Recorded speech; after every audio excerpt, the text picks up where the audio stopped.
క్రీస్తునందు ప్రియులరా, దైవ సేవకులు పాస్టర్ ప్రవీణ్ పగడాల గారి అంతిమ యాత్రలో ఈ 2 తెలుగు రాష్ట్రాల నుండి అనేక మంది దైవ సేవకులు, విశ్వాసులు, అనేక మంది ప్రజలు పాల్గొనడం జరిగింది.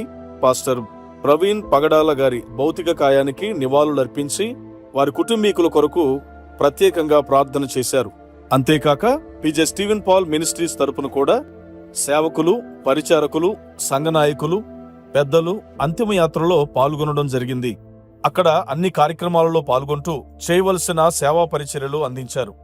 బటర్ మిల్క్, వాటర్ మొదలగునవి అక్కడ అవసరతను బట్టి అందించడం జరిగింది. దైవజనులు స్టీవెన్ పాల్ గారు, ప్రవీణ్ పగడాల గారి కుటుంబీకుల కొరకు దైవజనులు ప్రత్యేకంగా ప్రార్థన చేస్తున్నారు. పిజే స్టీవెన్ పాల్ గారు అవుట్ ఆఫ్ స్టేషన్ లో ఉండుటను బట్టి